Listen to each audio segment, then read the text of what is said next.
Bueno, muy buenas tardes.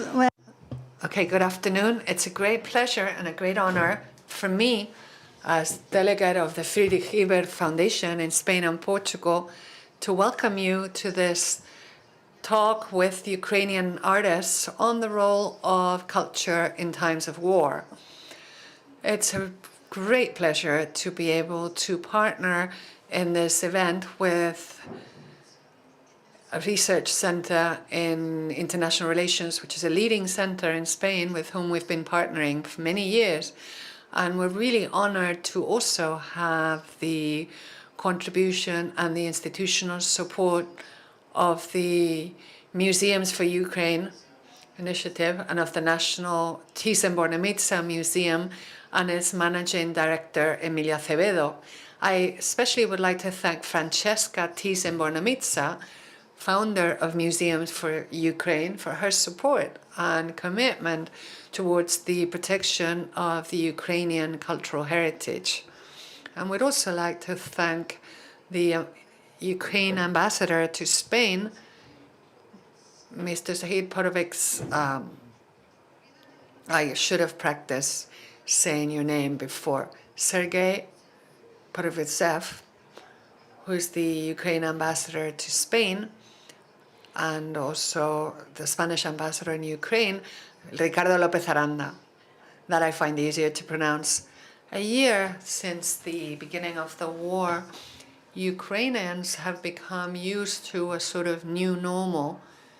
To demand a normal life has become a firm action of civil activism against the aggressor. And this event today complements that wonderful exhibition, In the Eye of the Hurricane, the avant-garde in Ukraine from 1900 to 1930. For those of you who've been unable to visit the exhibition, the museum is giving you a chance to visit that exhibition when we finish this event. The Friedrich Ebert Foundation is a German foundation, but also European, with an international inspiration and vision. It's the oldest political foundation in Germany with strong roots in the social democrat movement. Founded in 1925, the foundation owes its creation to the cultural legacy of Friedrich Ebert, who was the first German president to be democratically elected. And through its various activities in Germany and over 100 countries, the foundation promotes free societies based on the values of solidarity and equality, strong democracies, and sustainable and environmentally and economically sustainable development, and peace and social progress in Europe and in the world. We're now going to hear some thoughts on the role of culture in times of war, or rather the role of resistance, cultural resistance in times of war. We are hosting this event in Madrid with the support of institutions of different European countries while the war in the Ukraine goes on, and to talk about its art has some special resonance. Over 80 years ago, in the Prado Museum, just across the street from here, a mission was organized during the years of the Spanish Civil War so that approximately 2,000 works of art could be taken from the museum to safe shelter. And the famous poet Rafael Alberdi, who had to go into exile, wrote in one of his plays about this, a play entitled Night of War at the Prado Museum. And then in the years of the Second World War and after, there were other operations to preserve and rescue works of art from the ravages of the German Nazi regime in Germany and in the rest of Europe. As a German foundation, we feel a particular responsibility to preserve the memory of the Nazi crimes and to avoid them being repeated. Fascism in Europe had clear cultural aspirations. Both Hitler and Mussolini felt that culture was a crucial factor in their imperial ambitions. As Benjamin Martin, the historian, has written, when the Russian president denies Ukraine ever having been a real country and saying that it's an integral part of the history and the spiritual space of Russia, he's not just denying in the legal sense that Ukraine is a country, but he's also erasing its cultural identity as an element for nation building with its different identity components. The bombing of the Mariupol theater is one of the many examples of the Russian government's attempt to eradicate Ukrainian culture. And this war is being fought with weapons, but it's important, like we're doing here today, to think and reflect on the role that culture plays in nation and identity building, in the way in which it can become both a pillar for the construction of a society, as it may also be manipulated for propaganda and devious policies. And this evening, we're going to have the chance to listen to a group of Ukrainian artists who, from different fields, will talk about their war and times of war, and will share their thoughts on the relation between culture and war. Moderated by Andrei Wilkins, who's the director of the European Cultural Foundation, we have with us Konstantin Akinsha, who's an art historian and curator of the exhibition In the Eye of the Hurricane, Zoya Laktionova, who is a filmmaker from Mariupol, and Anna Stavishenko, who's head of the mission of the project for the support of Ukrainian musicians of the Paris Philharmonic. Thank you very much and welcome. I'm sure that we're going to learn a great deal from the discussions today, and we'll remember examples of the past and better understand what is happening in Ukraine in the present. And it will help us to appreciate the value of culture in the prevention of future wars. Thank you. And now I'm going to give the floor to Paul Morillas, who's the director of CIDOB.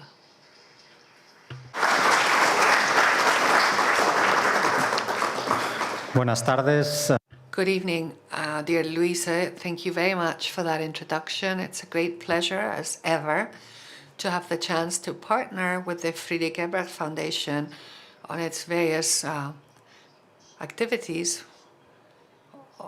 around the region, and of course recently on the role of Ukraine after this tragic invasion, this absolutely unjustified aggression by Russia that Ukraine has been suffering for over a year. And so CIDOB is a research center in international affairs, and so our aim is to study everything to do with the state of the world, but not just from a single perspective or not from the traditional perspective of international affairs. For us, at CIDOB, international affairs are people, it's civil society, it's the groups, in this case of artists, who are also able, through their work, in spite of the circumstances, to keep alive the flame of identity and culture and all those elements which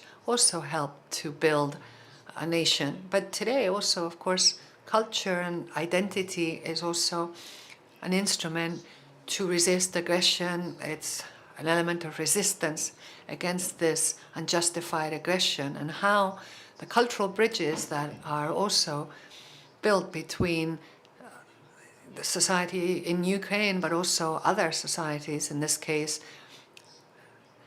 the one that's hosting us, is a very good way to strengthen what we said at the beginning of the session this morning, which is the unavoidable future for Ukraine within the context of the European continent and its European institutions. Europe is nothing but culture, and if there's something that has defined the political and regional integration project of the European Union, it's its shared cultural heritage, its shared awareness of belonging to an identity, a culture that has been built to a large extent thanks to this shared culture. And so what we were saying today, that It was a political process which was a necessary evolution towards greater and more intense relations with the aim of Ukraine eventually joining the European Union. Is also a road along which culture will and should play an essential role. And so for us, and referring to what CIDOB has been doing for 50 years, we're celebrating this year in 2023 our 50th anniversary. And it's an anniversary which is marked by the institution's own culture. CIDOB is an organization that was created from civil society with the belief that from civil society you can and should interact with various actors in international affairs, and that these actors are increasingly plural. And when we say plural, that means that it's not just the groups of artists can have an impact on international affairs, but also cities, also immigration, also businesses and other organizations from civil society have a lot to say on the evolution and the state of international affairs. And as one of our mottos says, people at the center of international affairs is what drives and, in fact, I think defines CIDOB as a research center. And so for us, it's a real pleasure to be able to partner with the Frederick Ebert Foundation in a specific initiative like the one that has brought us here today. And as well as thanking the Friedrich Ebert Foundation, I also, of course, want to thank Francesca Thyssen-Bornemisza for their support as founder of Museums for Ukraine, but also to the director of this museum. Thank you very much also to the ambassadors for joining us. And I'm sure that we're going to learn a great deal from our discussions today. Thank you.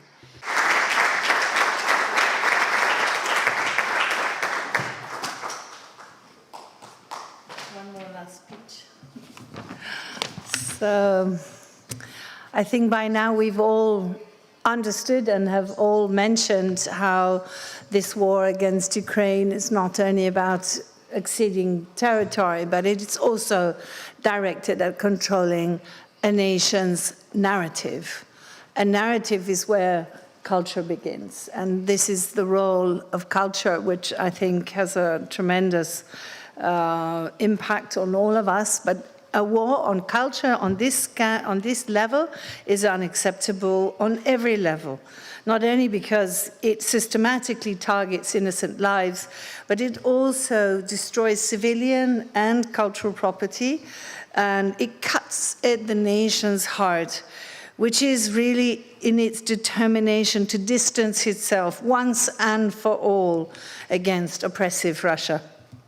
And the role of contemporary artists in this time is not only to document the war crimes against humanity, but more importantly, to also help us imagine the future, and not weighed down by the contested national identity of Ukraine. This creative and very speculative poetic construction of a democratic and diverse, open European society has the potential to become the national identity of Ukraine itself, just like the Ukrainian avant-garde that we saw in the exhibition upstairs. The Ukrainian avant-garde movement was marked by many international encounters and a very dynamic exchange amongst numerous creative disciplines such as art and theater, dance, cinema, music, literature, and all that to create an artistic movement that had a huge impact on European art history.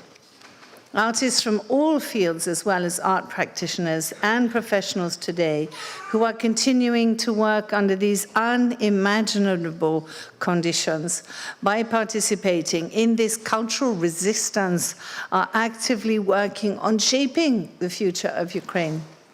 Art movements have often played very important roles in social change. And art often instigates the changes that are necessary in the thinking and political leanings. I very much believe that collectively between these present-day artistic movements fostered by grassroots independent art initiatives, all the way up to the national level institutions, must equally become an integral part of designing cultural infrastructure for the future. The art space is a safe space where healing and restoration and peace can really be nurtured. But it is also holds a very open space for discourse, divergent opinions, and counter-narratives. And in the same way that my father was also pioneering cultural diplomacy during the Cold War. Confronting our own history is never easy, but least of all for a country in conflict. But artists can lead us towards the future by instilling in us the values which lead to peacemaking and understanding across space and time. And one must never underestimate the power of art as an agent of change, as an important contributor to peacemaking. This is a decade of cultural resistance and cultural resilience. And most importantly, I believe art fosters hope, which I think we need a very big dose of. I'm here to welcome you to the National Museum Thyssen-Bornemisza on behalf of our chair and co-founder, the museum Baroness Carmen Thyssen-Bornemisza. And she's celebrating her 80th birthday today. So I thought I'd mention that to her. She's been a very important and crucial person in the creation of this museum, so I thought we'd wish her a very happy birthday on this day. And the museum spans 7 centuries of art throughout a chronological sequence of art movements, and all of this through the passion of 4 generations of one family. There's no other museum like it. And this collection is indeed proof that art has played such an important role in our history of many numerous civilizations. And I hope that being here and being able to see this wonderful exhibition that Konstantin Akinci so beautifully curated, In the Eye of the Storm, and I love the title of that exhibition. I think it says a lot. How important it was for us to work together. And I've just been recounting in order to say thank you to all the people that worked on making this exhibition possible. We're over 35 people that moved mountains to make this happen. I mean, the war sometimes brings so many people together in such a powerful way, but there was an element of trust and of desire to achieve. And this exhibition that was put together in literally just a few weeks after the war began, and we hope that in it, it carries a very powerful message, aside from bringing these wonderful works of art to safety. So thank you very much for your attention, and welcome to the Thyssen-Bornemisza National Museum.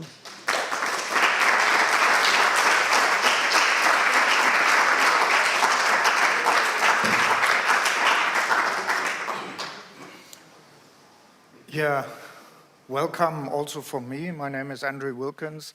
I'm the director of the European Cultural Foundation in Amsterdam, and I'm very glad to be here and to try to chair this debate among these wonderful panelists. And I think it will be a very easy job because they all have a great story to tell. Gladly also, I don't really have to introduce anything because the wonderful speakers have said everything there is to say. So I can be very short, but I want to say one thing, which is if someone had told me sort of 15 months ago that I would be chairing a session on war and culture, culture and war, or at all about war in Europe 15 months later, I would have said, it's impossible. You know, well, I could not even believe, hardly anyone, I think, of us would have believed 15 months ago, or let's say even 14 months ago, that we would be talking about war as if it is an everyday business in a way. And we are talking now about war every day. And we are talking about a war in Europe. We are talking about tactics and strategies, as if that's what one does. That reminds me of a time. The foundation which I'm chairing was set up in 1954, by people like Robert Schuman, the founder of the European Union, and he set up at the same time the coal and steel community. And then he said, coal and steel will not be enough to hold this Europe together. One needs a narrative, one needs a European sentiment to talk about this Europe, because you can't just do this through industry. And as the foundation worked and did many good things, I think, we also talked about, the big achievement of Europe. I call it the miracle of Europe, of overcoming a curse of war. We kind of managed to overcome what sometimes described as the sport of Europeans. The sport of Europeans was war. And we overcame that after the Second World War, and we thought we overcame it. And then when we came to Brussels and to other places and talk about the European sentiment and the miracle of Europe, then they said, oh, don't come with these old stories of war and peace and European sentiment and European belonging. We have to find a new narrative for Europe. We need to talk about digitalization and innovation and God knows, but not about war and peace. That's all so old-fashioned. And so one even set up in Brussels a European Commission, a commission about new narratives for Europe, because one had thought one ran out of narratives. And then came the invasion of Crimea, what could have been a point to say, okay, maybe our narrative isn't actually that bad. It is still the narrative of peace. But that was not enough. We didn't take it seriously enough. And that's when I come back to my talking points. We didn't take it seriously enough because if you listened to what Putin has been planning for, I would say, for like 20 years, this is not some irrational idea which came into his head. This is it was the Putin plan, one could say. He even wrote it down. I mean, if you put all the essays of Putin over the last 20 years together, you get something like Mein Kampf, Putin's Kampf. He wrote it all down, but we didn't want to realize it. We didn't want to take it seriously. And it had to, he had to put into practice of what he actually wrote down for us to think seriously about what is this Europe we are having, what was the miracle of Europe, how can the miracle of Europe continue, what is the role of Ukraine in it, and also what is the role of culture in what we are just currently experiencing. We heard in the speeches, in the introductory speeches today, that oh, a technical remark.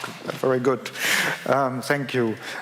We heard about the introductions that this is not just a war, well, as terrible as it sounds, and as it is, it's not just a war through tanks, through missiles, through rockets and fighters. It's actually a war carried out through systemic targeting of cultural infrastructure. And even this, 15 months ago, if someone would have said this, it would have sounded like, how can you say something terrible like that? How can you even talk like culture war? I mean, this is terrible. How can you talk like this? But actually, we have to talk like this because it is not accidental. It's not just that it happens in the sideline. It's we wanted to show a video, but that didn't work out for, I think, rights reasons or so. There was a video made of how actually the attack on the Mariupol theater happened and how it was planned. So it was a very good visualization. Maybe we can see it another time, or we can send you the link if you're interested. So there was a proper investigation into that, which shows that this was not an accidental attack. It was a systemically planned attack on a theater, which was it's of course a theater, but what also became a hub for refugees in the city. So that's my opening statement. We have a great panel, which was already introduced, so I don't need to do that again.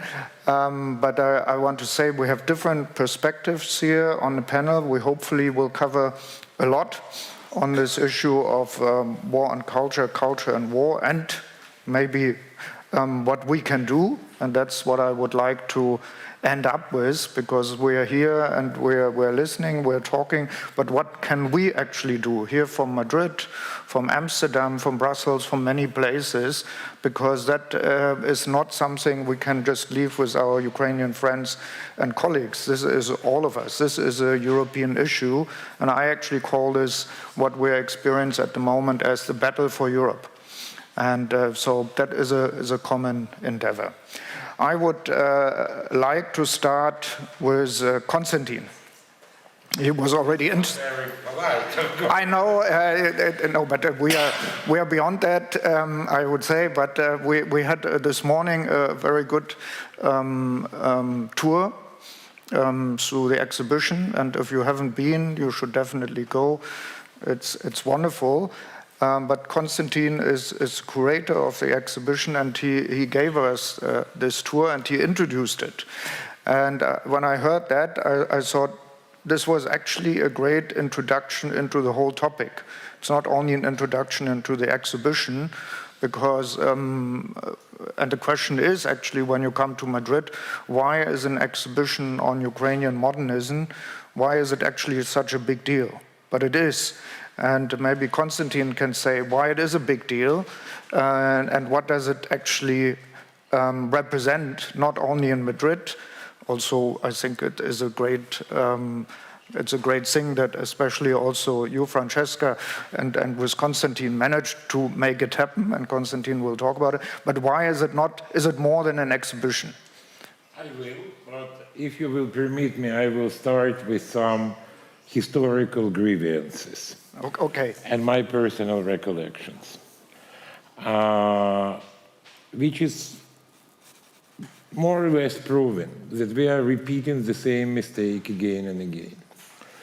In 1991, I and my colleague, we disclosed top secret of the Soviet Union, the hordes of trophy art which Soviets removed from the occupied European countries. It was not only Germany, it was Germany, Poland, Austria, etc., etc. That was a big explosion, it was a big news. By 1996, as an American journalist, I came to Strasbourg, where Parliamentary Assembly of Europe was deciding a question about Russian membership in the Parliamentary Assembly. I remember this meeting by minutes. I was in good position because I was only American journalist who came there, because nobody in America cared about Strasbourg. And it was a very lovely discussion and very lovely document in the end, which you can find on any European Union website. The condition of accession of Russian Federation into Parliamentary Assembly of Europe was solving the problem of the trophy art. Did somebody solve it? No. Russians in a few years basically confiscated all this property as the property of the Russian Federation. Did the Parliamentary Assembly of Europe react to this? No.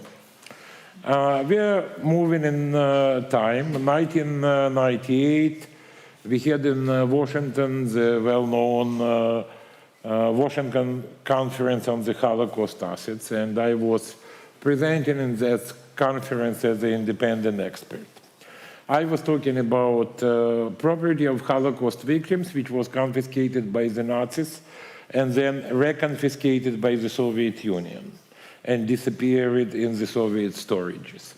In the end of my speech, I permitted myself a remark, and I just came back from Bosnia, and I still have in my eyes smoldering ruins of Sarajevo. Me and Francesca had 2 wars together, and the first one was in Yugoslavia. And I said that, you know, guys, if we will not create strong, binding international law on cultural property in war, it will repeat and repeat again. When I was talking this, I could not imagine then in 2022 being partly historian of the Holocaust and historian of the looting of cultural property in Europe during the war. I will see the replay of the Second World War in my own country. I even made one post on my blog, just putting together photographs of Kharkiv during the Second World War, during the Nazi destruction, and during the Russian destruction. There is not too much difference. Only difference is that Russian destruction is more irrational. You know, Nazis were more rational. They were understanding what they want to use after the occupation. They were not carpet bombing for the sake of carpet bombing. So that's where we are. The mistake is repeated and repeated and repeated. And now there are a few words about the exhibition. This exhibition, in a sense, was initiative of Francesca and me. It was a private enterprise which came to our head during the first days of the war. Because I remember that week after the war started, Francesca called me and we started to plot what can we do in this situation. I wanted to do this exhibition for a very long time, which was very difficult because it nearly happened in Hungary, but then in that moment Orban came and clashed with Ukrainians, and Hungarians freeze all financial operations with Ukraine, so we could not get insurance from Hungarian state.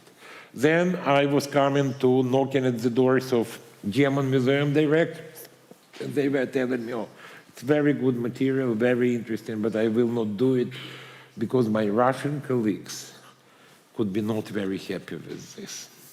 So it was some reception in Europe that who cares about this Ukraine, there is big Russia and we need loans, etc., etc. And in a sense, this exhibition happened because of efforts of Mr. Putin. Because they never thought that he will become my PR agent, but he did. And for us, we had two tasks when we were doing this. Now the situation is a little bit different. But when we were moving this exhibition, we wanted to introduce Europeans to Ukrainian culture, which they know nothing about. And in the same time, we wanted to remove this work from the harm's way. And already this exhibition became a mythology, thanks for international press, because accidentally the day of shipment coincided with the day of the most massive missile attack on Ukraine. And we were very lucky because trucks left Kyiv 2 hours because first missiles landed in Kyiv. And me, Francesca, everybody else, we were following on telephone this convoy. And by the moment convoy reached Polish border, you remember that moment probably, some missile exploded in Poland. So Poles immediately sealed the border, our truck standing on the border. It took unbelievable effort, and I want to express our gratitude to Mr. Ambassador who joined this effort, and at night calling Polish embassy, Ukrainian embassy in Poland, etc., we solved this problem, and the trucks arrived to Madrid on time.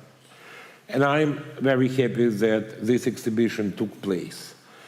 What we are facing kind of empty pages in the art history book on European modernism. And we are making first effort to fill these pages, to show to the world in general and to Europe in particular there is an important chapter in the history of art which was disregarded for many years. Of course, we can understand that disregard is the result of history. First revolution which cut connections with the West, maybe not completely by Stalin repressions, Soviet Union was insulated.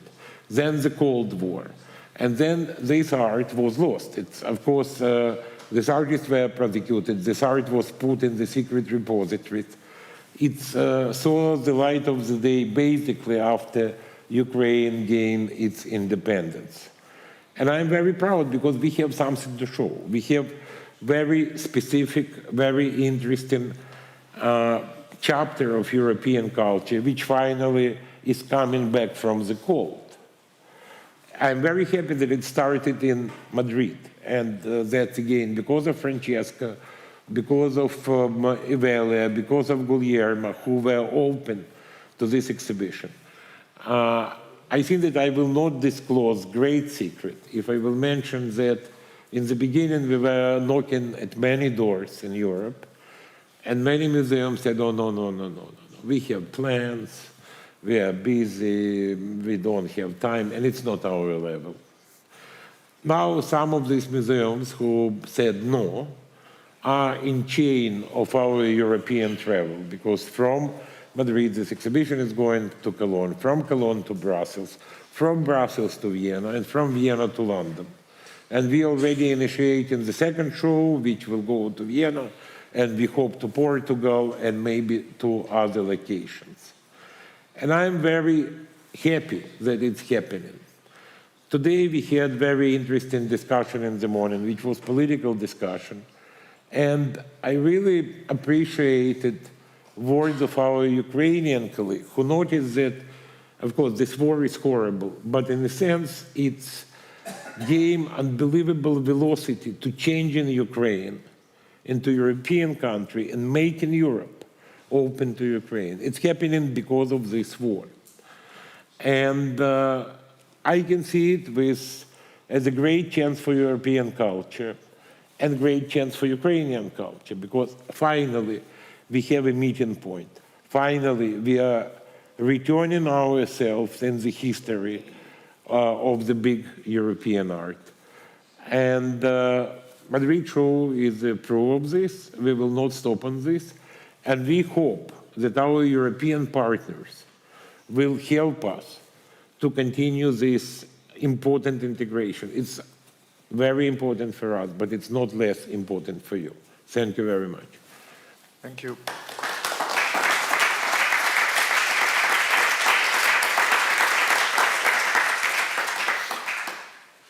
Before I go to the next panelist, just one more question. Why is a show on Ukrainian modernism? Or could we have just shown any Ukrainian art? Why is it? I can tell you why. Because first, I am an expert on Ukrainian art. Okay. If I would be expert on Ukrainian Baroque, probably I could advocate the show on Ukrainian Baroque. But there are many shows which could be stunning. We can have shows on Ukrainian Baroque, we can stunning exhibition on Ukrainian icon painting, we have great exhibition on Ukrainian medieval and Renaissance art. And going back, I don't want even to mention prehistory period or early history period with Scythian gold and Tripilia culture. There are everything, it's a magnitude. It's a magnitude. Of course, in this situation, it probably could be much more difficult to travel, let's say, show of the Scythian gold or a very fragile Baroque sculpture. But there are many things which were practically not seen. The best of Ukrainian Baroque culture made its way to Louvre a few years ago into Belvedere. But there are other things, there are zillions of things. And it's very interesting that until this moment, this terra incognita was so insulated. I want to say that it's not only a European problem. I think that we are guilty too in this, because it was already 30 years of independence and could be a bit more proactive position on marketing our heritage in the West. But it could be everything. It's a lot of stuff. It's a lot of great stuff. Temden Hudson published a very short book, which I don't like, on, let's say, history of Ukrainian art from, I don't know, from Stone Age to contemporary. It's like this typical book, which one of my teachers was calling from bison to barbizon. So it's embracing everything. It's short book, it's very popular, it's selling like hot pies. Yeah, Temden hasn't made a lot of money on it because people have no idea. They're absolutely not familiar to this. Of course, there are like few experts who know this. But it's a new thing, and I'm extremely sorry that to discover this art, we need the war. Okay. I found it, of course, interesting, as you explained it, that maybe some of these things seem familiar to us, but so far they were sort of marketed or explained under Soviet art, or Soviet modernism, or Russian modernism. So I can add to this because it's a very interesting story. The story of this, not even Russian modernism, but Russian avant-garde. It was absolutely artificial thing, which Russians are not guilty in this. Who is guilty in this is the international art market. Because by the 60s, first scenes of this period of radical modernism were smuggled from the Soviet Union. Everything was smuggled. It was impossible to take this art legally out of the country. So it was coming by diplomatic porch, Western journalists were smuggling something, and it came to the market. First intention was not using the word Russian. It was a revolutionary art, revolutionary avant-garde. But by 1970s, when big, rich American collectors started to buy it, the word revolutionary was not going very well. So they created this label, Russian avant-garde. The term avant-garde was never used in Russia during that period. And it has like double role. It was very interesting because still for me, I will not name a name, but coming to the office of American billionaire, who in his office has a poster of important Russian revolutionary artist, Klutzis, who was basically Latvian, saying, "We will kill all bourgeois."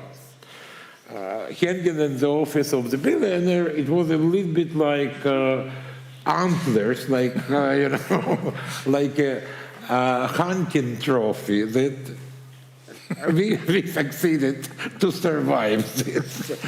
Yeah, so they created market, they created label. By the late 70s, early 80s, you know, you needed some goods to offer.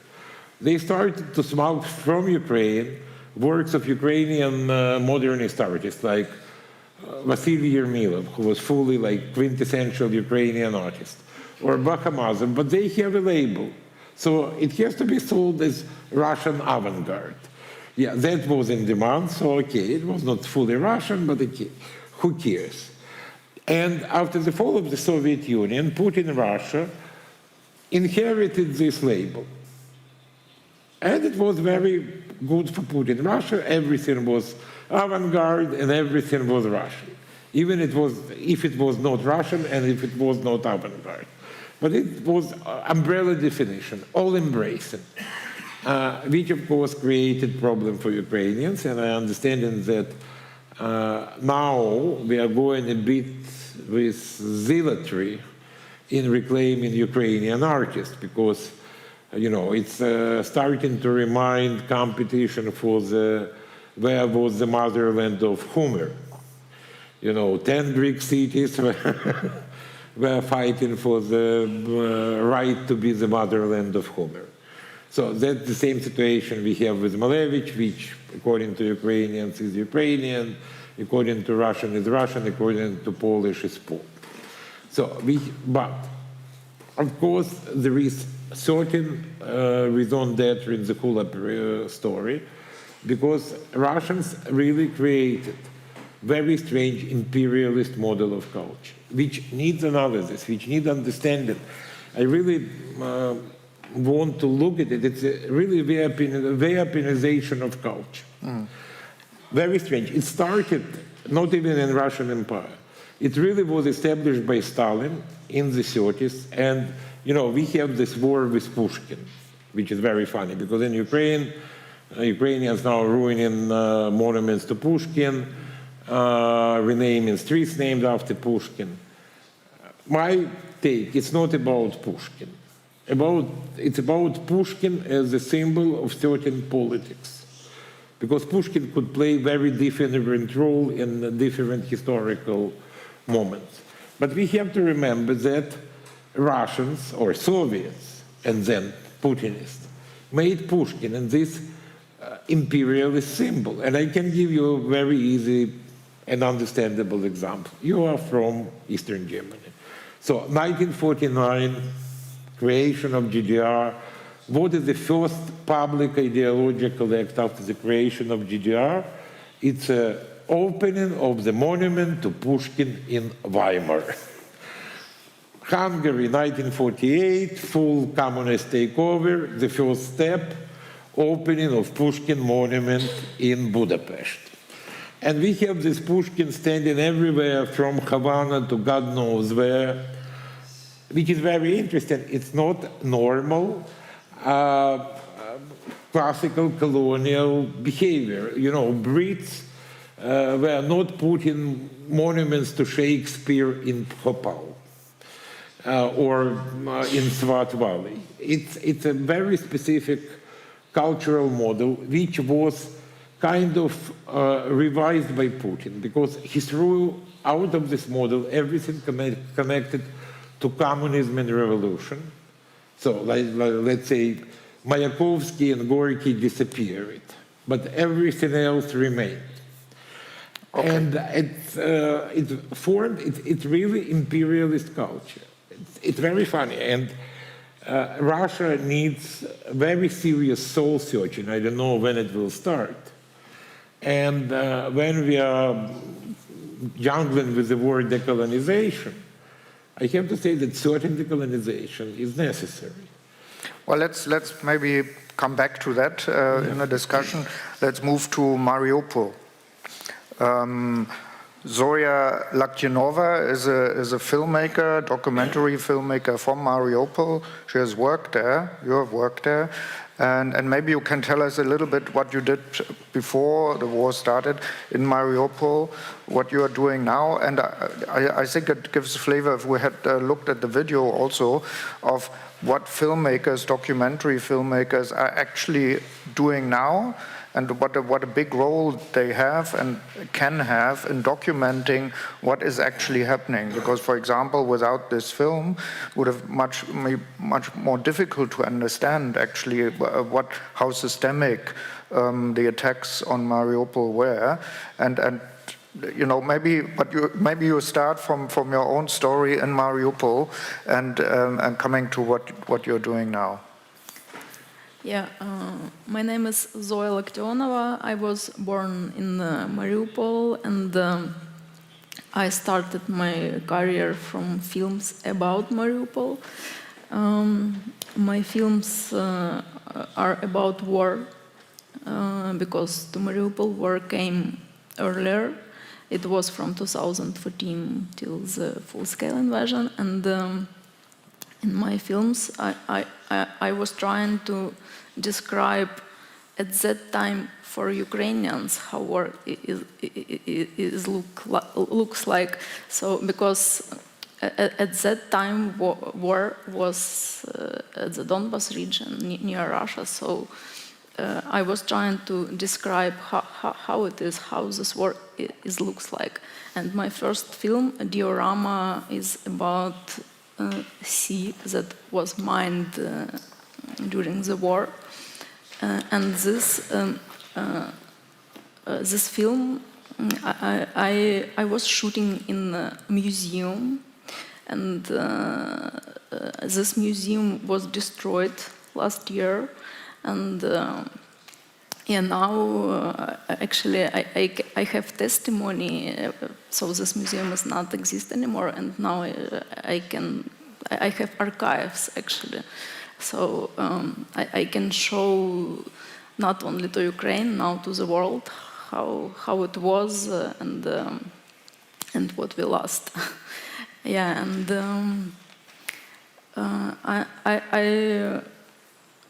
I was making films about my family and about my experience, and I used my experience and my personal stories to tell bigger story about history, to explain maybe some history moments. And I'm really interested in propaganda because you was talking about repeating of history, and it is one of the main topic of my new work. I will show the circle of history through my family story. So it is the story about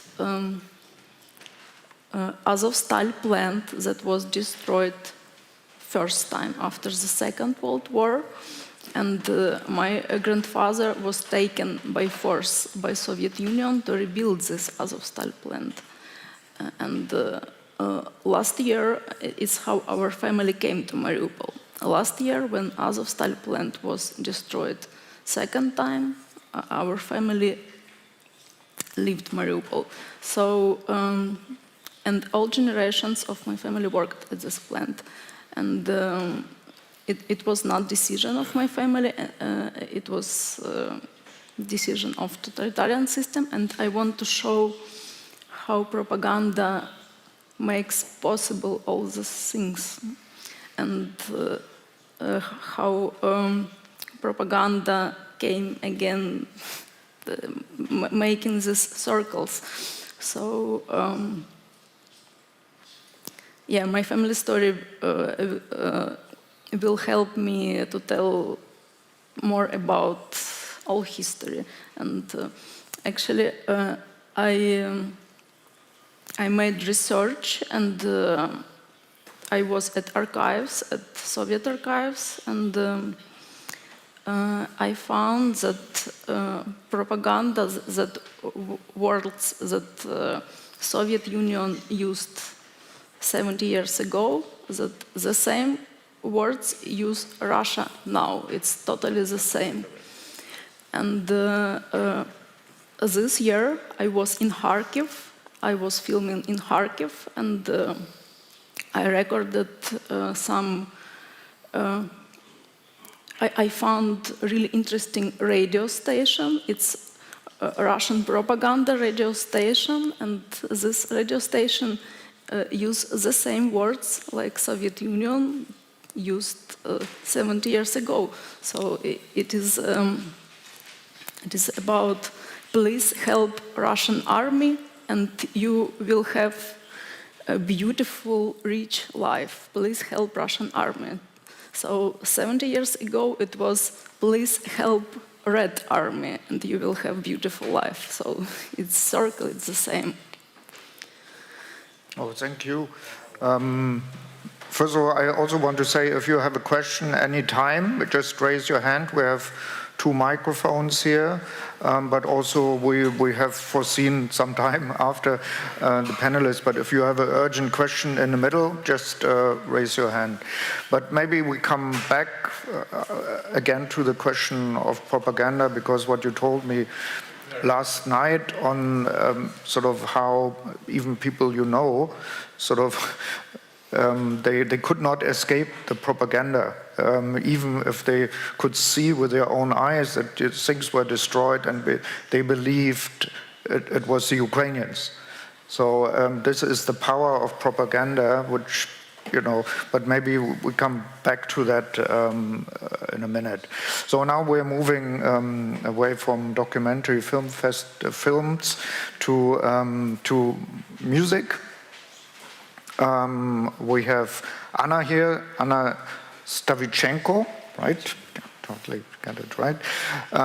She was or is a museologist and has worked in Ukraine at the Kiev Symphony Orchestra, and has a whole career there. Maybe you can talk about this a little bit. But now she is in Paris and directing a very interesting project there. And I would maybe, if you can start with there, yes, because then we can also come round to the fact what one can actually do now and what is actually happening now. I think it's one thing to look at what's happening in Ukraine and sort of what led up to it, but now also what can we do? Because in the discussion I want to come round to this and to all of us what we can actually do in this situation. Please, Anna. Yeah, good evening and thank you for having me and having us here for this important event. And answering your question of what I'm doing right now, I'm the mission head of the Philharmonic de Paris mission project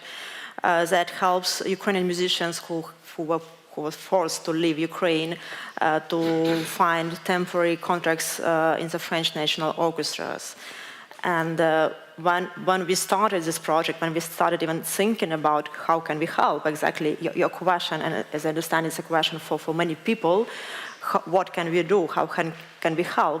So when I first started talking to the Philharmonic de Paris, they wanted to do something, and we started finding a way for this. And we decided to help Ukrainian musicians to continue their professional way, because it's extremely important for all of us who left or who stayed to keep being who we are, also professionally. So we started inviting Ukrainian musicians to France, and we started looking for position with our partners' orchestras all over France. And right now we have musicians at the Orchestra de Paris, Orchestra Nationale, Radio France, Orchestra Capitole Toulouse, and other places. And it's an incredible example of what can we do professionally, and also which human values projects like this can have. Because we are helping those people not only to have a job, but also to be hosted somewhere, to be able to have their families with them. And another beautiful thing about this project is that most of our musicians from Ukraine are hosted by sponsors of the Philharmonic de Paris or other orchestras or institutions who are our partners, which means like French society is involved in a very direct, very real way in helping Ukrainians, and in this case, helping Ukrainian culture to survive, to keep going, and to talk about who we are, about our music. So, in short, this is what I'm doing right now. And also, I'm trying to promote Ukrainian music. We discussed this case in an example with art, visual art, but it also goes for classical music, because we have a lot of amazing composers which are unfortunately almost unknown abroad. And it's time to change it. And again, it's very pity that we needed the war to begin to finally, start this process. But it is how it is. So I founded a quartet with the musicians of the Philharmonic de Paris Mission Project. With those musicians, we are playing Ukrainian music, but not only. We always mix, for every program, we mix the Ukrainian repertoire with international repertoire to show Ukraine and our culture as a part of all European music processes. So this is another part of my activity, let's say, but as you can see, it's all about Ukraine and representing Ukrainian culture and Ukrainian music. So this is sort of outside Ukraine, obviously. Right. Do you also have a sense of what is still happening in Ukraine? Yes. In terms of orchestras playing, what do people go into theater and concert halls, and how does it work? So of course it's affected, but is there some sort of cultural life going on, and or are many people outside Ukraine and it is actually difficult? Tell us. Another incredible thing about Ukraine, among many others, that cultural life is actually going on in Ukraine. As the orchestras are playing concerts, you still can go to the National Opera of Ukraine or other opera theaters in Ukraine to see performances. Some premieres are going on, concerts at the Philharmonic Hall in Kiev, and so on. Of course, it's complicated. Of course, many of those events are being interrupted by airstrikes or blackouts and so on. So all the audience and the musicians have to go to hide somewhere in bomb shelters. But still, it's very important to keep having this culture alive, because it's a very important part of, again, our identity, of our usual lifestyle, and to keep those habits, including how we spend our free time, what we do with our culture interest. It's very important also for Ukraine, for people who are staying in Ukraine. So yes, there are a lot of musical activities going on in Ukraine. Okay, but I heard that it's actually difficult to finance the cultural infrastructure at the moment in Ukraine, because all the effort goes into the war and to supporting the military, and then there are also collections of individual citizens and so on and so on. But how is it all maintained? Is that it's to keep something running, and Ukraine had a big cultural infrastructure, many theaters, many museums. Who is paying? It's still a state for national orchestras, for example, or national opera houses. And I think it says a lot about how courageous Ukrainians are, because even under all the circumstances, they keep going. Okay. Well, yeah, Konstantin? I want to make a very short comment. Because, of course, in this situation, the government is still paying for museums, etc. But there are shortages. There are situations when it's very difficult to obtain certain things which in normal life was not very easy to obtain. And when we are talking how we can help, I think that the best thing possible is certain coordination or coordination center for such help. When the war started, everybody and their grandma, every organization which I know in Europe, tried to send some materials to Ukrainian museum for urgent packaging, etc. In the result, in the city of Lviv, we got enough bubble wrap to wrap the whole city. It could be like Christa's installation, which was much more than we needed. Delivered everything to one place, and then there was problem to redeliver it. Let's say they did not get in the city of Dnipro, but in Lviv they did not know what to do with this. So there are many organizations which are coming into this game, but very often this effort is lacking coordination. So any European coordination of these well-intended efforts could be absolutely great. And there are many things where rational support could be applied. From museums, I'm sure, to music, to documentary, cinema, to many fields, because, the government, of course, is not reaching money for culture in the moment. Oh, yeah.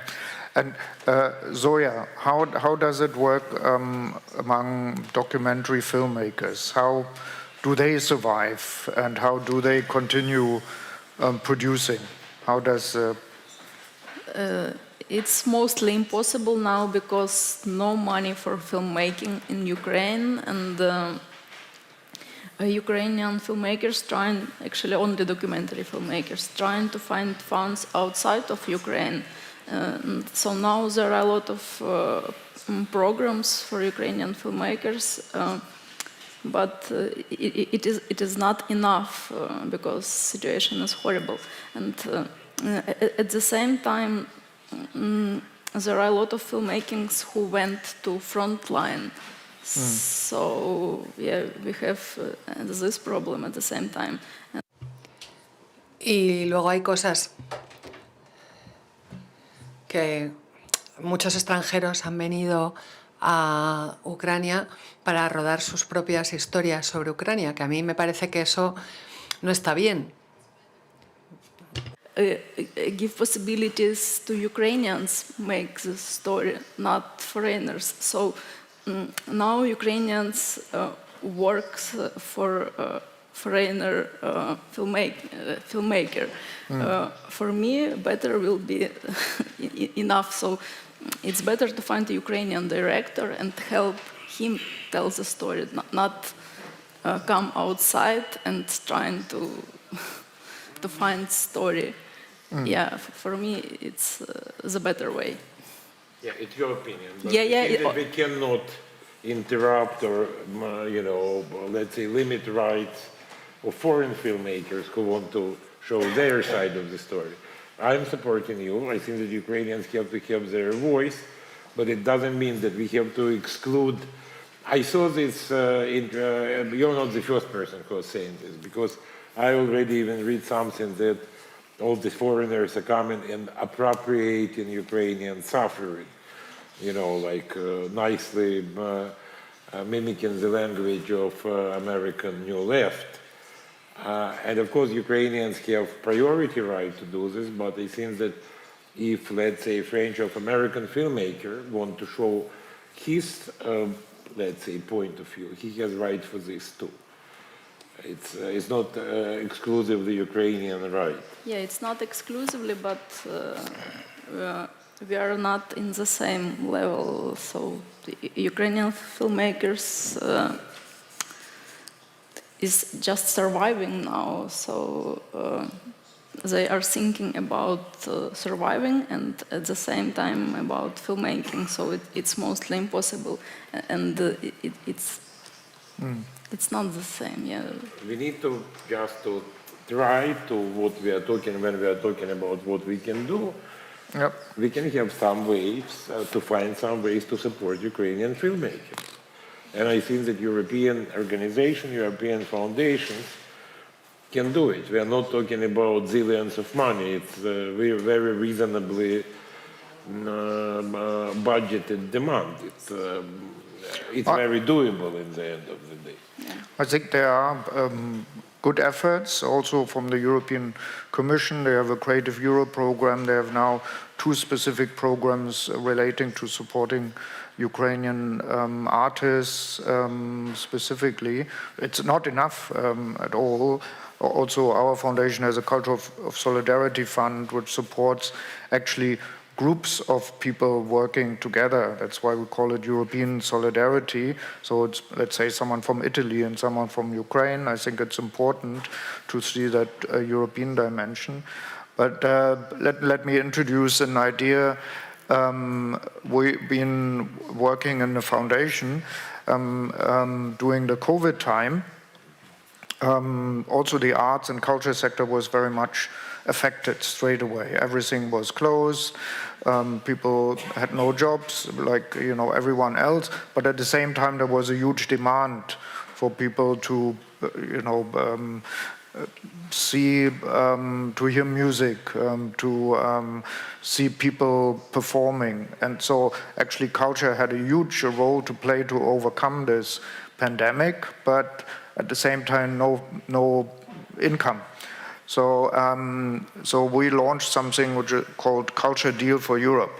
And we were not particularly original, because we discovered that during the American New Deal in the 1930s, so there was this big program, lots of money, but Roosevelt was clever.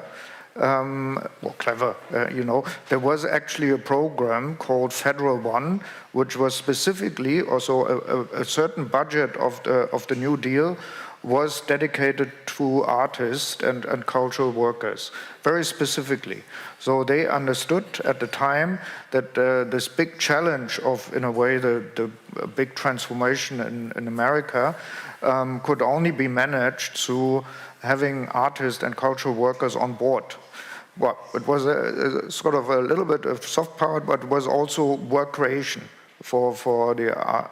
And we thought this was actually a very good idea, so we called then this the Culture Deal for Europe, and in a way it has worked, because then the EU came up with a 750 billion program of recovery for Europe, and we said at least 2% should be dedicated to culture. In the beginning there was nothing, and at the end, not quite 2%, but almost. So if you count it up, 12 billion. 12 billion have been spent as part of the 750 billion Euro package on culture, which was not planned before, but now they are. So this is a bit our understanding also for Ukraine. There will be lots of, or there is a lot of support at the moment for military, understandably, but you know, as hopefully will be an end to the war and there will be reconstruction, there's probably the tendency to rebuild bridges and buildings and technical infrastructure, but we think there must be a component like in the US, in the federal one, and the European recovery program, the cultural deal, there should be a cultural deal for Ukraine. And I think that needs lobbying. We need to, because that will not come automatically, because the tendency is always to forget about culture very quickly. So we are starting now. We're working with partners. I see someone raise their hand there. But let's talk about this maybe also, what you would do with this money if it would come, and it's not only about the money. Please. It's on. Oh, yeah, it is. Hi. Well, nothing. Just thank you for your testimonies. I was particularly interested in getting a bit more depth about what you were explaining about filmmaking and specifically documentary filmmaking. And I think it is very, very interesting, actually, the topic that you both were discussing about whether it's more, I don't know how to say, legitimate to have the people from Ukraine themselves telling the narrative. At the very beginning, you were both, and everyone was actually explaining about the importance of narrative, especially in historical moments. It's important, the narrative about Europe. Everything that you do will tell the story afterwards when it's over. So I think both points of view, if we can speak about both, I mean, there's probably multiple, no matter if it's from Ukraine or abroad, are very relevant. I was curious to know also about what was going on and if you had some recommendations about initiatives of documentary filmmaking that were taking place in Ukraine now, before, or that were being at creation, I don't know, or you see forthcoming. But also being in Spain and understanding very well your point of view, think about everything that was produced by foreigners about Spanish Civil War, starting from Hemingway even. I mean, of course, there were a lot of Spanish artists who were telling a very different perspective. But I think both, depending on how much respect and how much flesh you put into it, can be priceless and very relevant for the narrative that lives after us. So the question actually was just that reflection, but I was interested in knowing a little bit more and if you had recommendations about the specific challenges, apart from obviously the insecurity and the lack of money to produce, and what you see for the future, if you see interesting initiatives and how you see it progressing.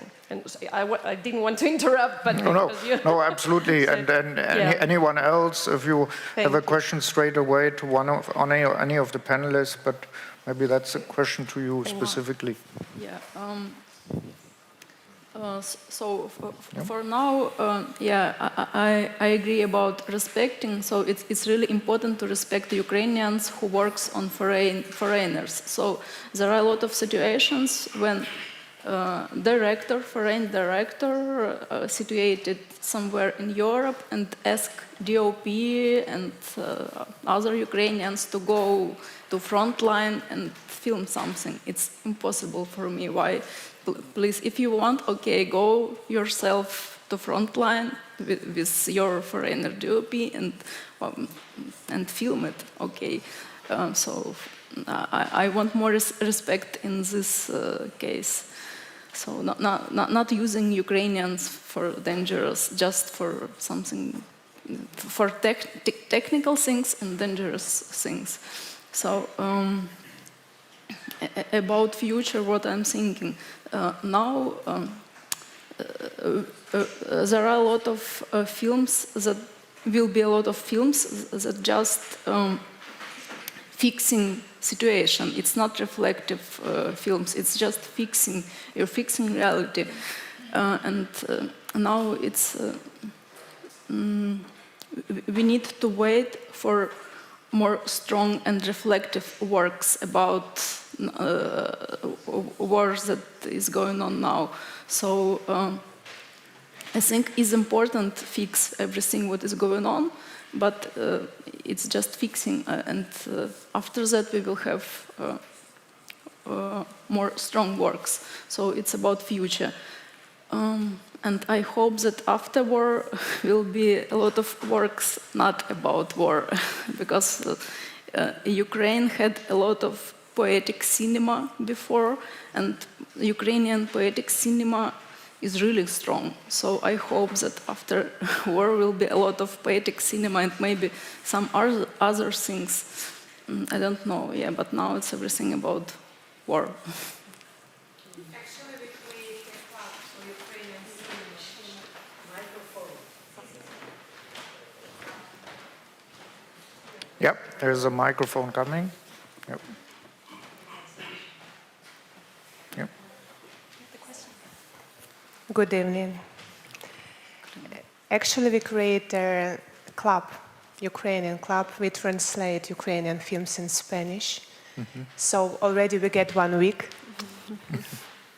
1 week of Ukrainian films here. So we are very welcome to come. And we're trying to find any different location to show Ukrainian film in Spanish, because culture is open for everybody. So we want to share, and thank you. Thank you so much. I really appreciate your work.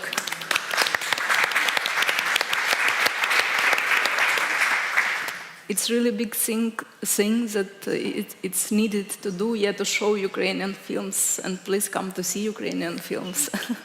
We have a lot of beautiful films. Thank you. I think. Which one? Yeah.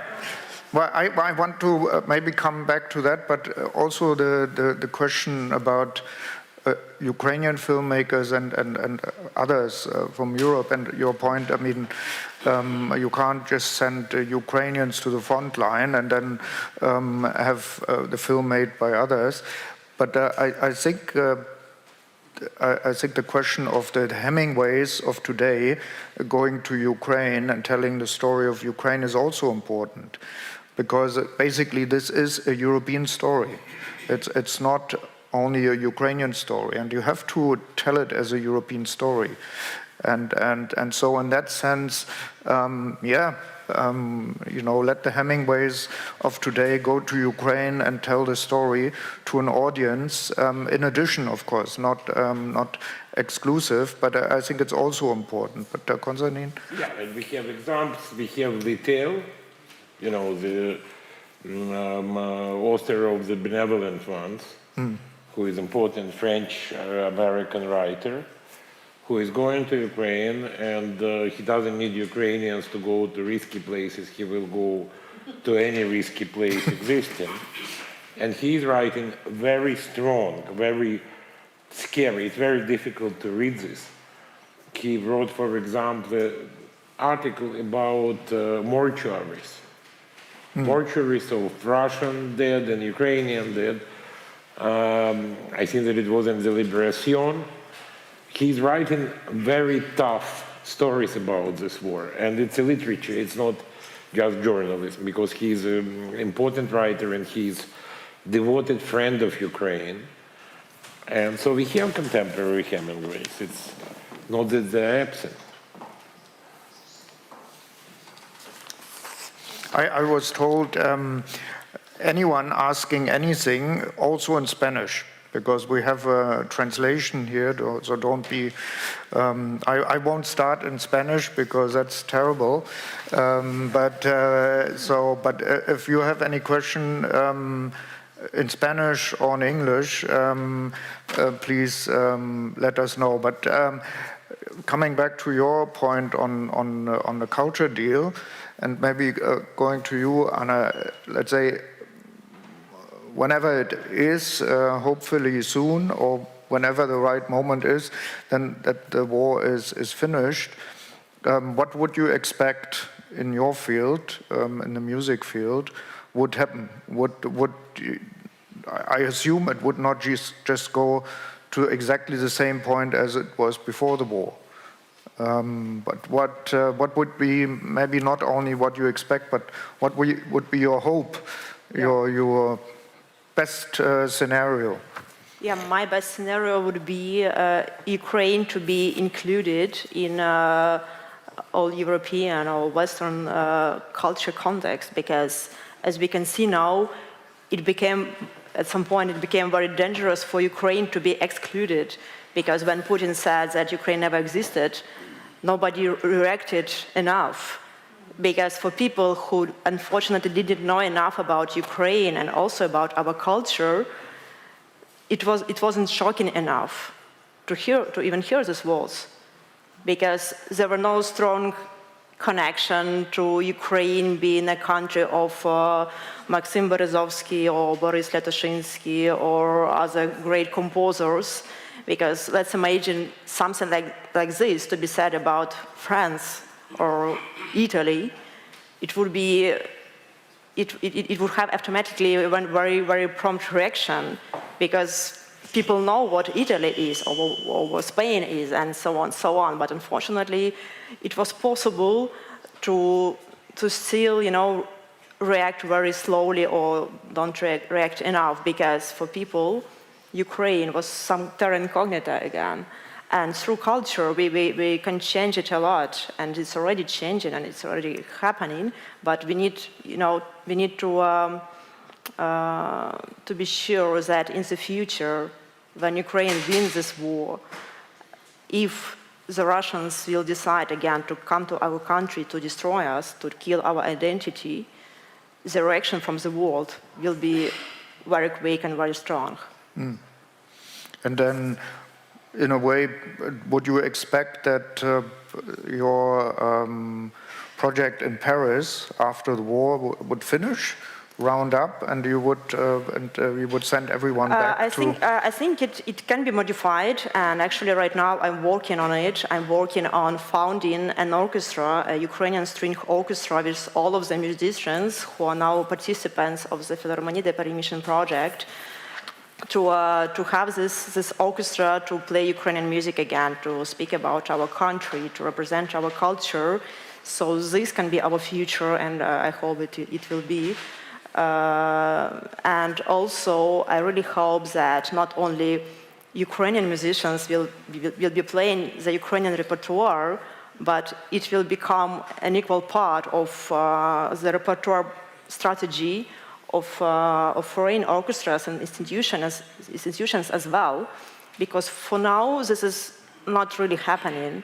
For now, this is still mostly Ukrainians playing Ukrainians, which is not making us, as I said, part of the processes. So this is very important, as we can see this exhibition now in one of the best museums in the world.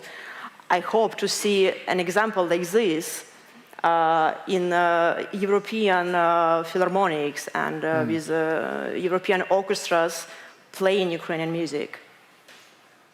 And playing in Ukraine also. Yeah, in Ukraine, we can do it, we are doing it, so we know how to do it. But again, to be represented abroad, we need our culture to be represented abroad, not only by ourselves. Yeah. Well, question? Good afternoon. Thank you very much for the talk so far. Just a follow-up question on what you've just said in the response that you would have imagined European countries or Western states to take onto the same. So a couple of weeks ago, we saw a Chinese state visit to Moscow, no?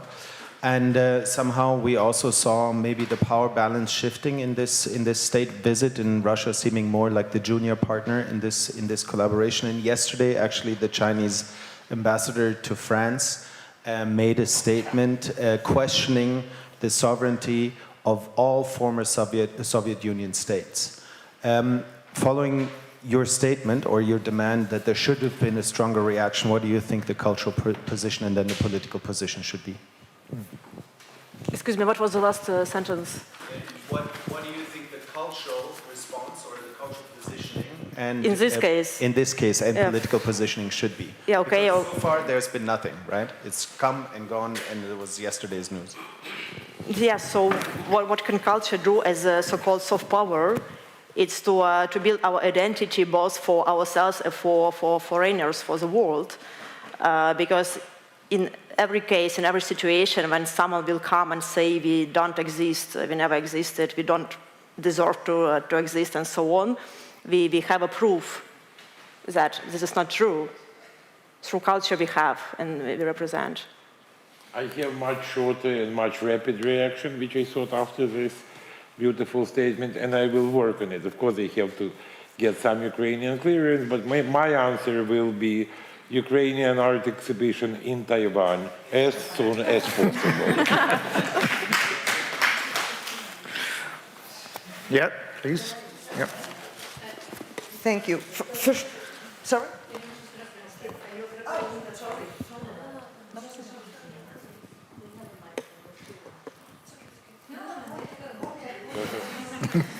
I just wanted to tell you thank you for all your discussion, all your ideas. It's true that last year we started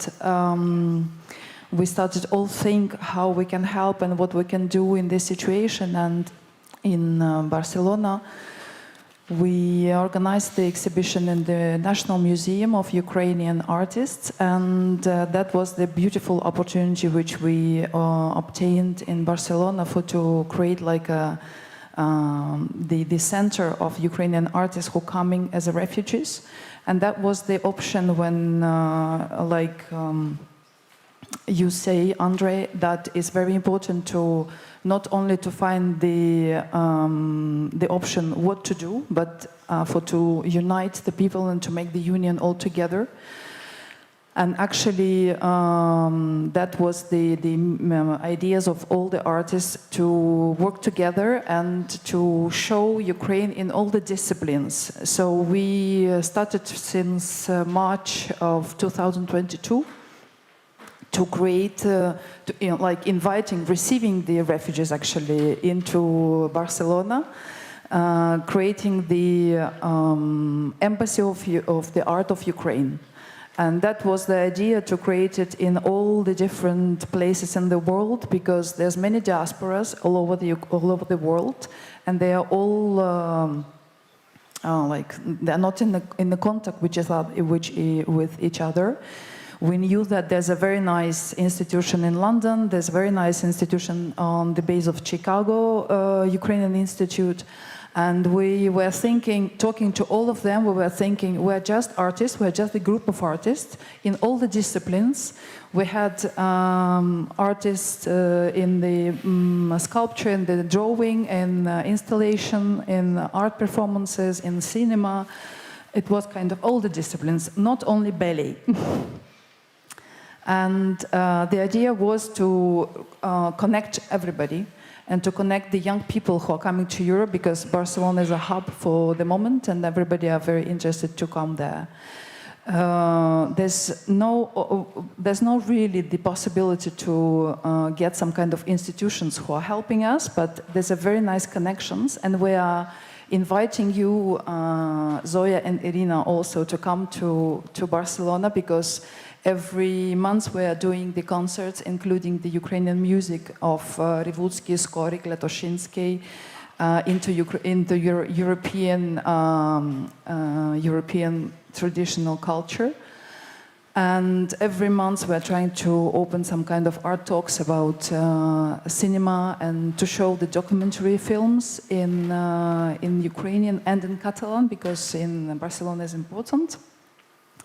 And we would be happy if you come and you collaborate as well. And it's very important, I think, to find this kind of the connections. I became offended because you asked my dear colleague what she wants to do after the war, but you did not ask me.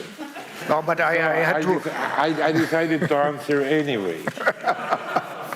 Because after the war, I don't want to do Ukrainian exhibitions abroad.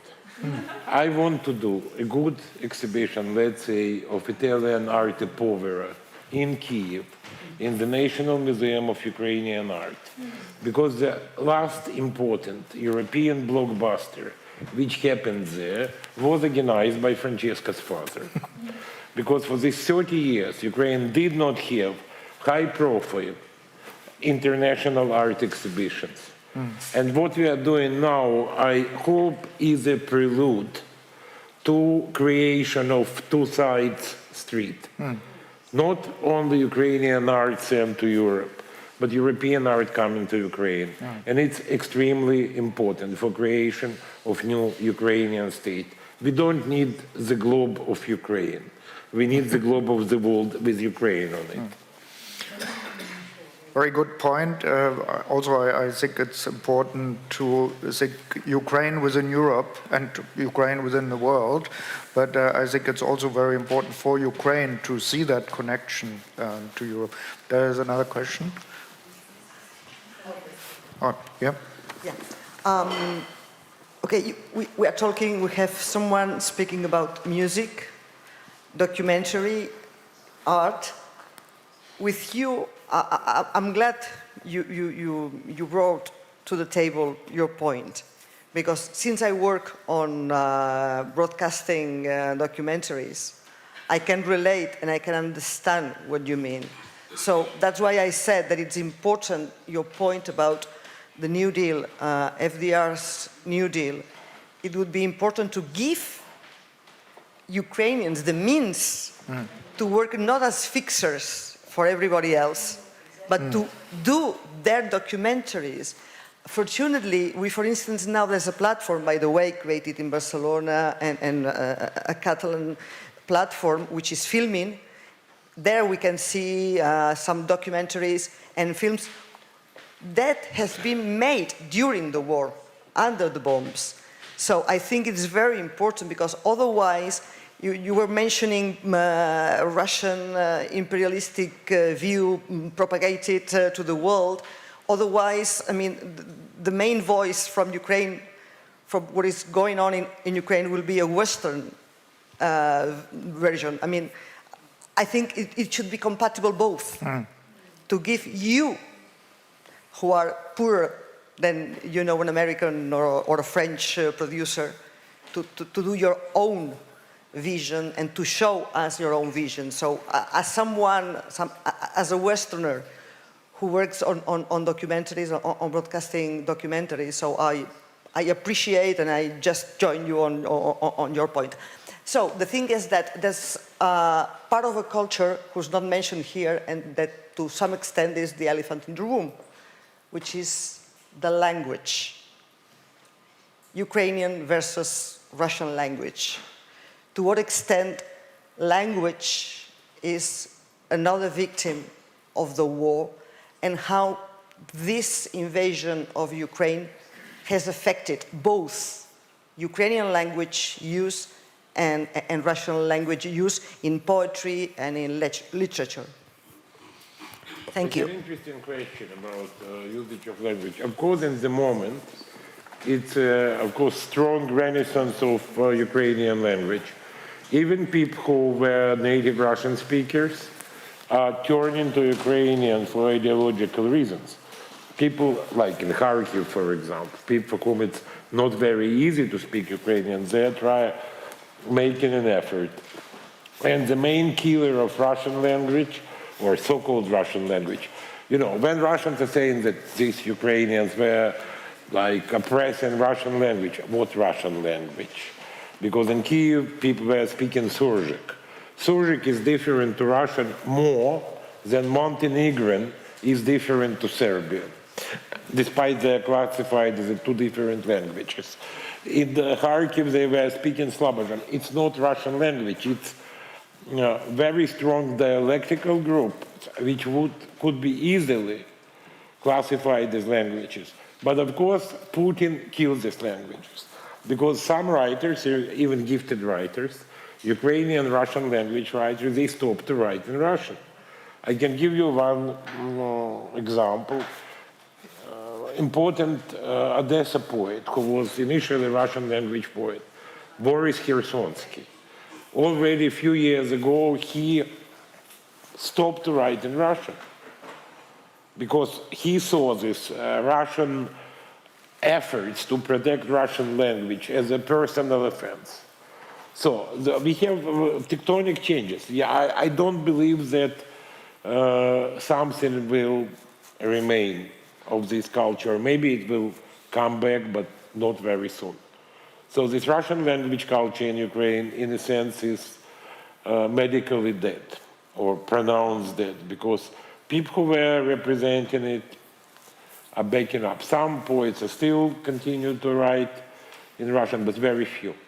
It's a conscious choice of people who were attached to the language, who are beautifully operated it, but they are so offended with this Russian barbarity that they're turning to Ukrainian. Well, Anna and Zoya, we talked actually yesterday about the language, also you personally. I think that's an interesting perspective. I was born in Mariupol, and Mariupol was a Russian-speaking territory. So, but it was not my decision to speak Russian. I just was born in, and everywhere was only Russian language. It was not my choice. And my grandparents spoke Ukrainian, actually Surzik, because they were from another region. So my mother spoke Russian because she was born in Mariupol too. So at that time, everything were in Russian just because of colonial politic of Russia, of Soviet Union. So it was not choice of my mother. And now I chose to speak Ukrainian. Now it's my choice. And I understood that my Ukrainian was stolen by Russia, because I identify myself like Ukrainian, but my first language was Russian. Yeah, and it is only because of this colonial politic of Soviet Union and now Russia. But when I spoke in Russian to Russians who came from Russia, they understood that I am from Ukraine, because my pronunciation was different, and all Russians laughed at me because I was like person from village, because my Russian was not so beautiful, like not so that Russian, I would say. And my films, previous films, were in Russian language, but I prefer to say that this language is Eastern Ukrainian. It's a bit different, so I prefer to say that my films in Eastern Ukrainian language. I don't. You have it right. Yeah. Because it's basically, as I told you, because unfortunately, through these years of independence, this question was popping up, but nobody took it seriously. Because we are not living to Germans, all rights for the German language, to be precise, because we have Austrian German and we have Swiss German, etc., etc. Mr. Putin is not an owner of so-called Russian language. And these languages of Ukrainian areas are very different. But unfortunately now it's not a question, because this is too charged, and these languages, I don't believe that they will survive, I'm sorry. They will be replaced by Ukrainian, and their fate is not very positive. But you have all rights to say that it's not Russian language. I absolutely agree with you. Anna, do you want to say something? We have 3 more questions. Yeah, okay, we can continue, because my story is pretty same as Zoya's. So, okay. Yep, we have a lady. Yep, in Espanol. I would like to speak in Spanish if possible. Thank you. Well, since I'm being translated, my question is about this, because I think that it's very important. Your work through culture is very important, but I would like to think that that possibility that you have of speaking Ukrainian and Russian is a very interesting thing. Why lose it? Why lose that possibility of speaking both? Do you think culture, or what the Ukraine is in the future, might include the Russians too, Russians that are against the war, Russians with whom you have very many links, because if I'm not mistaken, many Ukrainian people have links with Russia, family in Russia. Don't you think culture could make it possible in the future for the Ukraine to be independent, but to keep up its links with the Russians, with people? Because after all, there has been a relationship for years and years through history. Because we run the risk, because of the suffering that is being caused through the invasion, we run the risk of absolute segregation between two cultures, and that might not be so good, because it might be very interesting in the future for Russians and Ukrainians to share those cultures. Russian people who have nothing to do with Putin, nothing to do with Putin. Don't you think that that possibility is something to look forward to, or can you not imagine that scenario in this horrific situation that you're suffering at the moment? ¿Se me ha entendido? I hope you understood the question. Now, I think that will be not a short round. I have a question. Andrei, yeah. You're German. You live in Amsterdam. You can speak German, you can speak English, etc. 1945, it could be probably a bit different. Relations to Germans in the Netherlands. And I remember I have many old friends in the Netherlands who still have a bit of feeling. Immediately, I believe that it will be not possible. Immediately, it will be not possible. Like it's after any war, it's not possible. Then future depends on many factors. And it doesn't depend only on Ukraine, it depends on what will happen with Russia, which we don't know right now, and which we don't have very optimistic vision in the moment. Of course, any kind of great political conflict is leading to cultural traumas. We can see at the Second World War in 20th century and destroyed international cities. Lemberg, Polish, Ukrainian, Jewish, German, today Ukrainian, maybe with very small Polish and Jewish minority. Danzig, or if you want, Gdansk, with Germans, with Kashuba, with...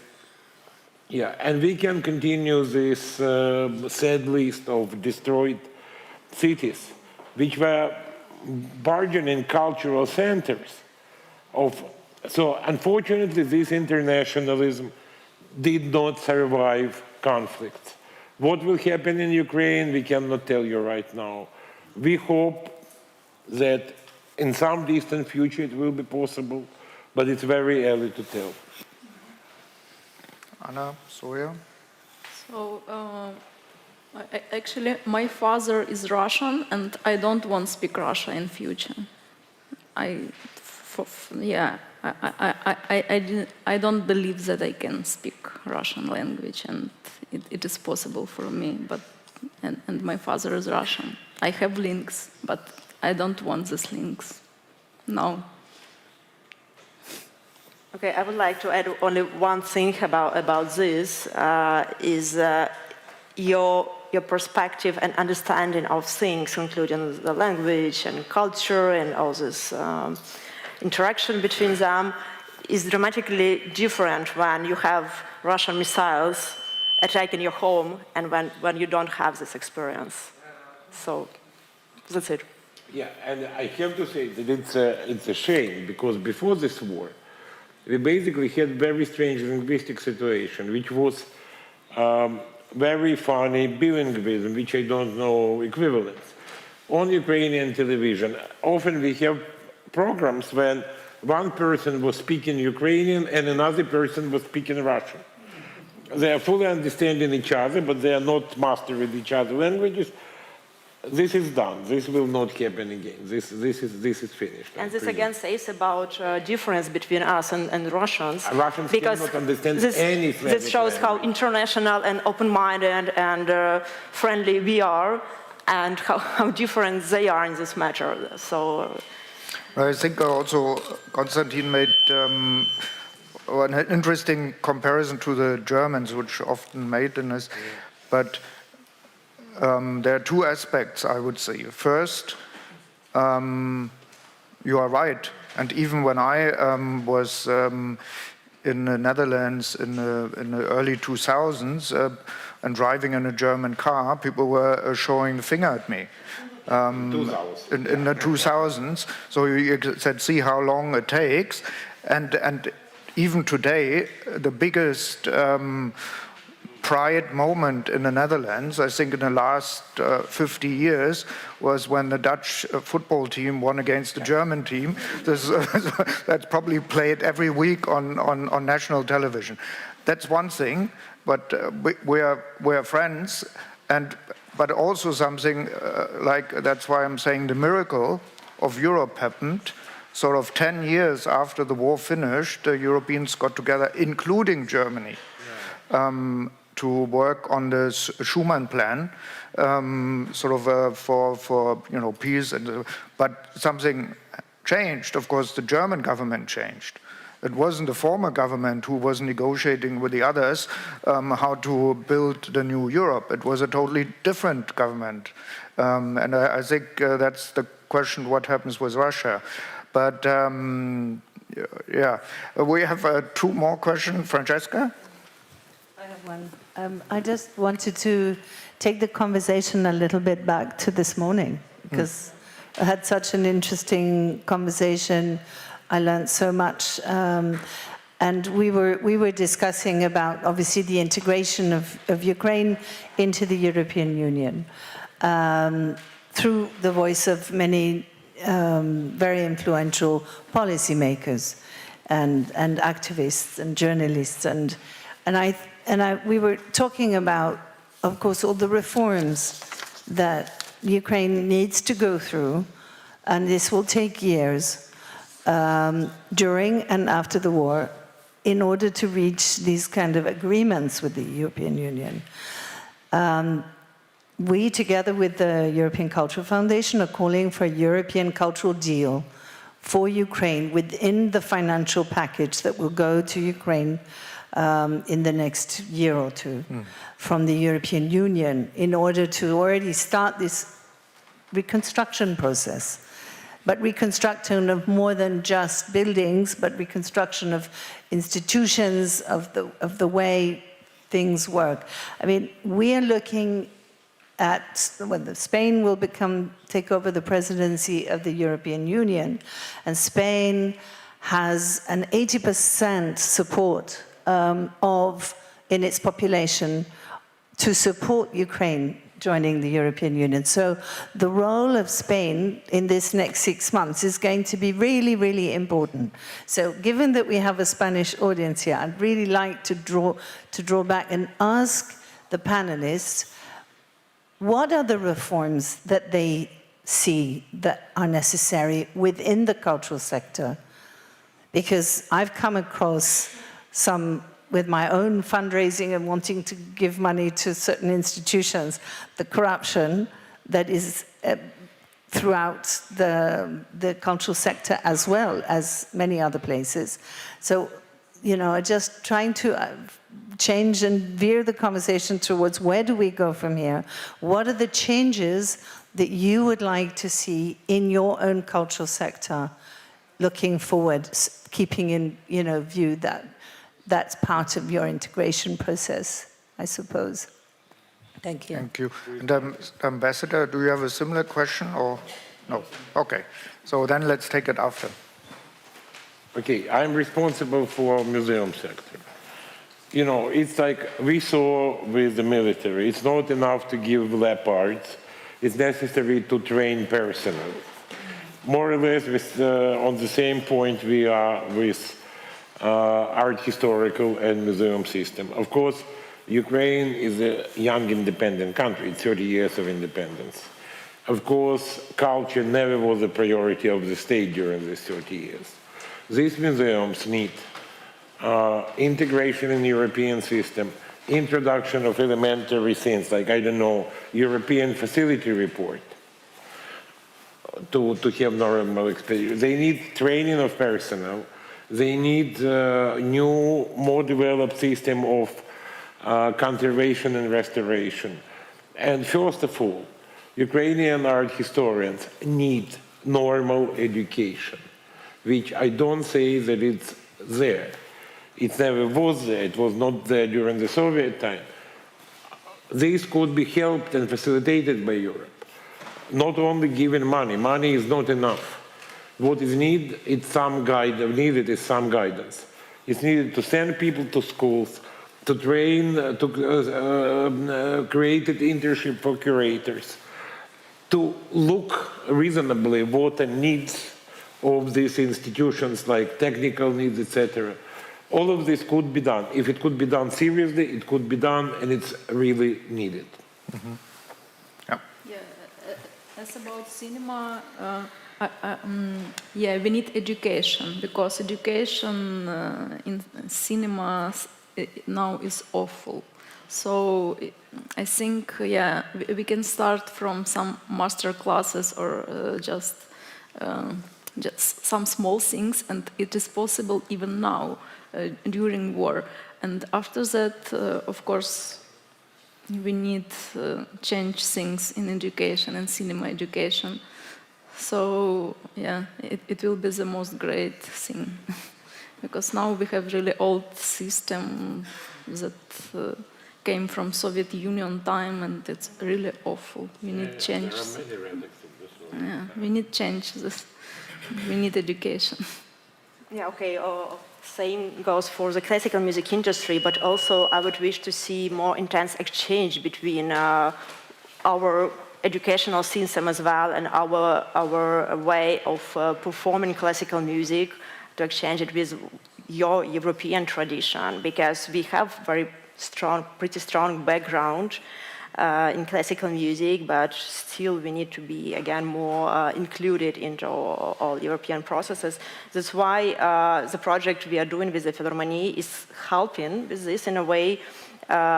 All Ukrainian musicians who are participating in this, they are already playing with all the best, for now, French orchestras, which means they have an amazing experience of playing with all the best conductors, soloists, colleagues from the French orchestras, and so on, which means once they will be back in Ukraine, they will bring this experience, and it will, I'm sure it will influence the way they will perform, and their orchestras will perform in Ukraine after those musicians will bring this experience from France.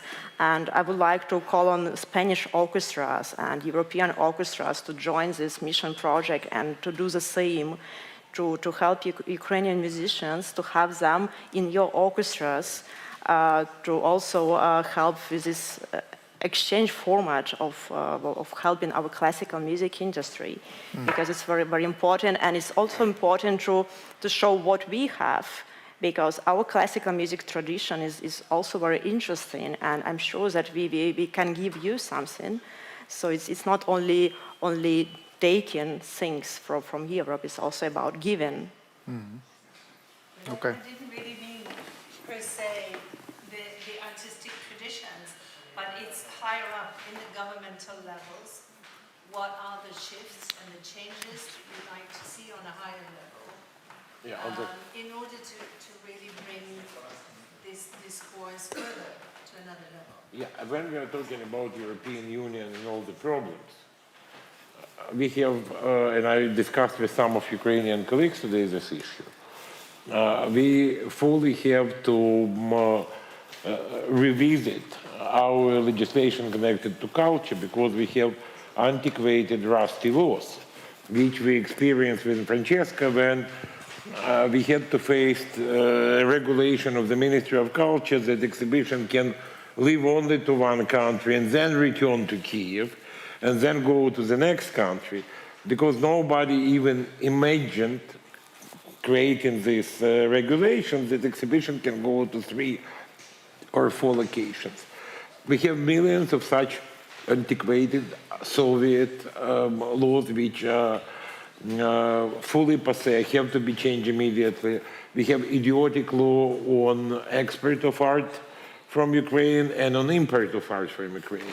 We have absolutely no legislation supporting charity activities. Today you can give in Ukraine, I don't know, $1 billion as a gift to museum and you will be taxable. It will be no tax relief in any form.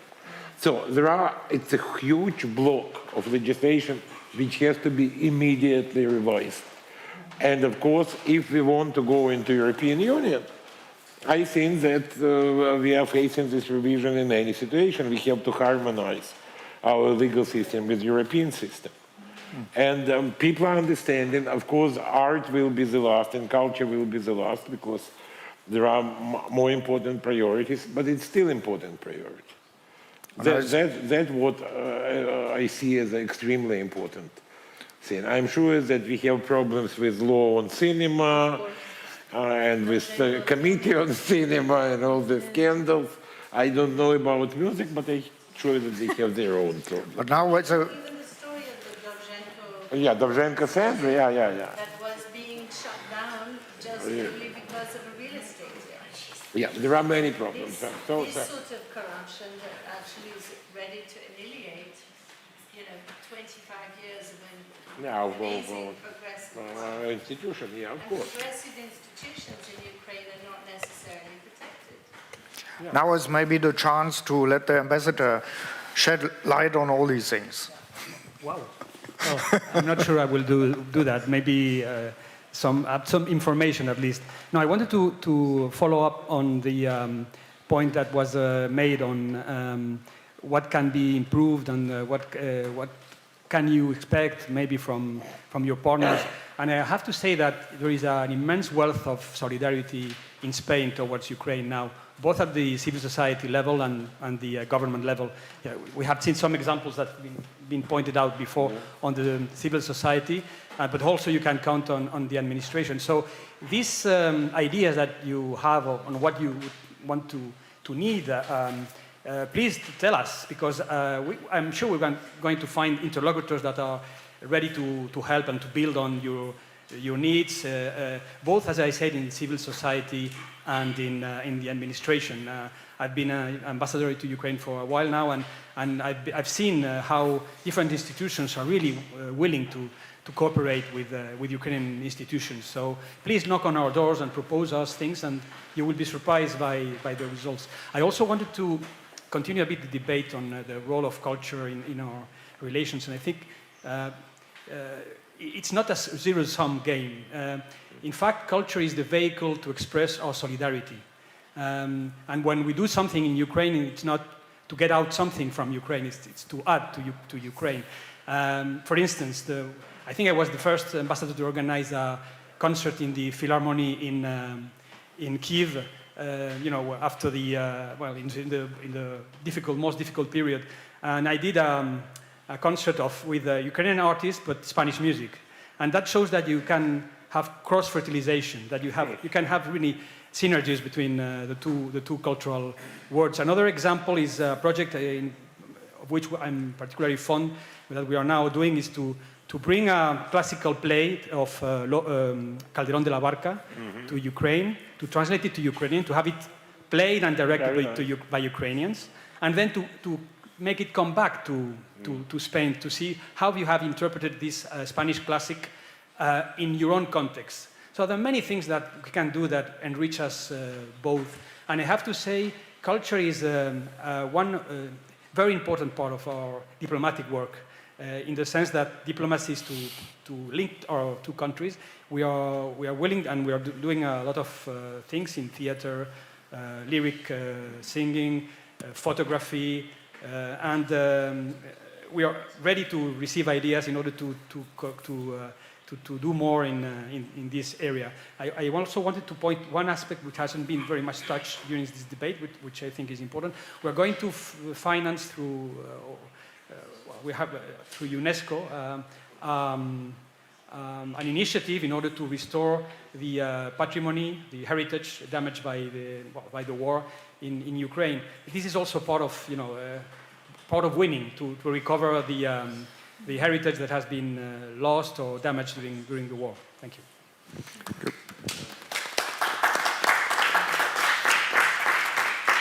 Isabel, you still had a question? Is that related? Yes. Yeah.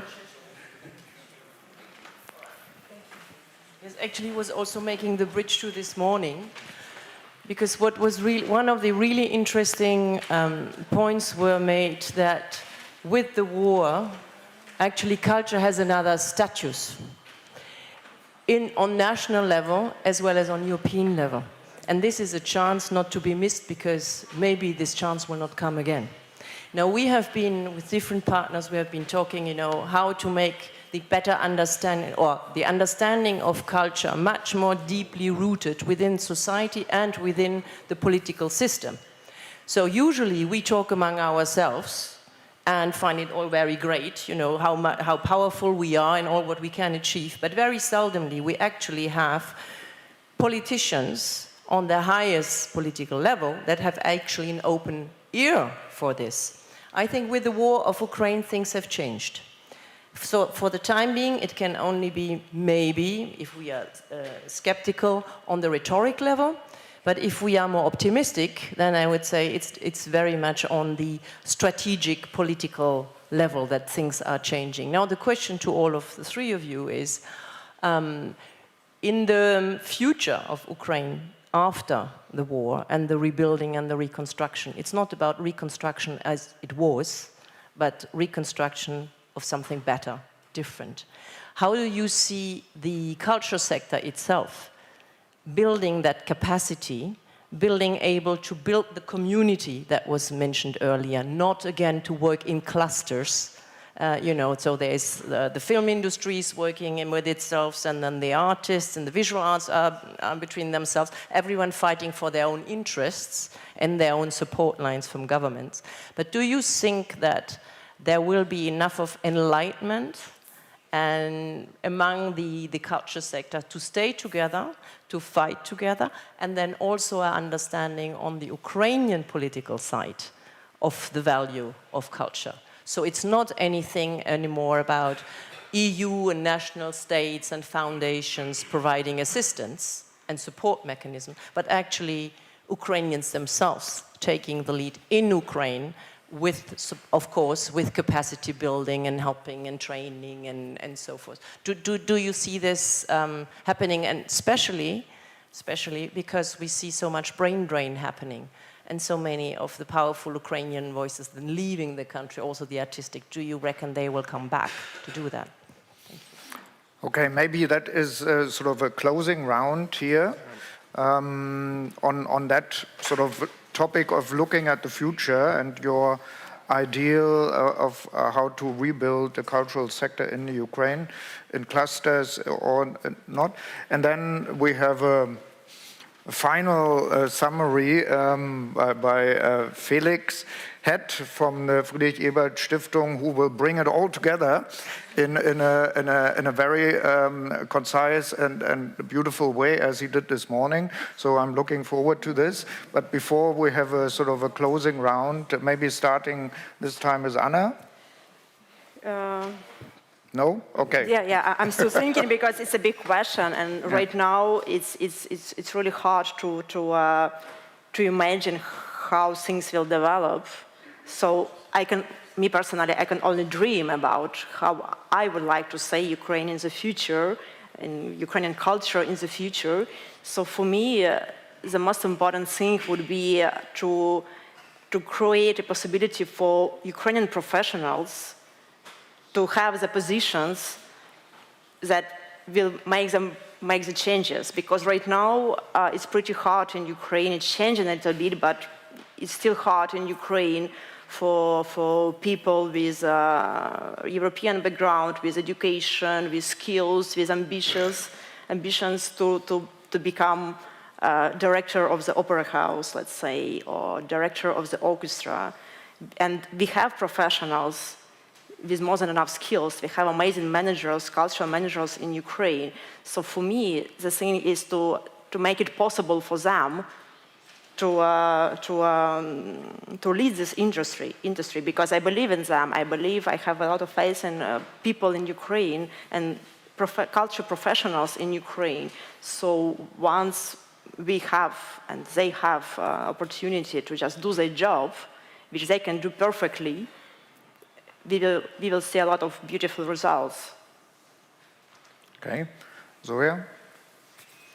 Yeah, I believe in young generation of Ukrainians. They are amazing. They are fighting. They are now staying in Ukraine, and I heard a lot of from young Ukrainians that they want feel that experience, live in that country during war. So, yeah, I really believe that this new Ukraine will be amazing, and it will be possible with this young generation. Yeah, they are different, so I believe that it is possible. Yeah, I want to tell you a short parable. I don't know what will happen in the future. I don't know will Ukrainian different creative groups find common language, etc. What is important and what this war showed, that simple people started to evaluate culture in different way. And we have beautiful example. You know that Banksy came to Ukraine and made graffitis in Borodyanka, etc. He became a public god. If you will stop Ukrainian on the street and ask him who is a contemporary artist, he will tell you Banksy. When he did these graffitis, his Instagram was flooded by letters from the absolutely simple people saying that, you know, if you are coming to Ukraine, have nothing, no place to stay, you can stay in my apartment, we have an extra bed. Or my father-in-law has old Volkswagen. If you need to drive somewhere, paint, we can do it. It was mass movement, absolutely popular.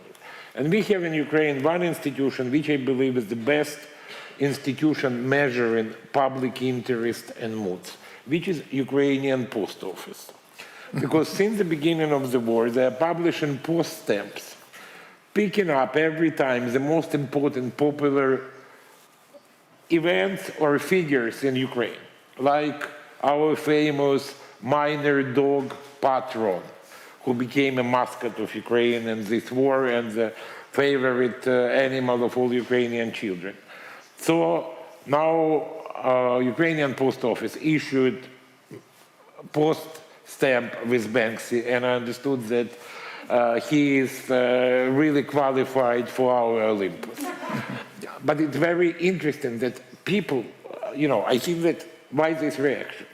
Because every day they are seeing destruction of culture, museums looted, architectural monument destroyed. And this guy coming to Ukraine and creating something which everybody knows is very expensive, and he's giving it to the country.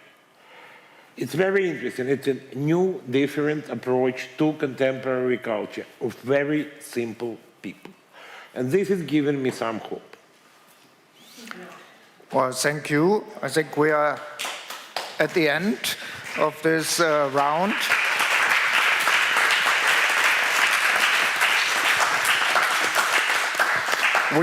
We couldn't cover, of course, everything. There's so much more, but that means we will have probably another round. And we didn't even cover Eurovision. Did not even start to cover. So there's so much to discuss. So next time we'll also have to cover Europe. Ukraine is already a European champion. Has won twice in the last 10 years, always with political songs, actually. Politically loaded. Normally, Eurovision would be in Ukraine this year again. So it is postponed. So it will come back soon. I think that's popular culture, but maybe that's for next time. Now we are looking forward to the closing remarks from Felix.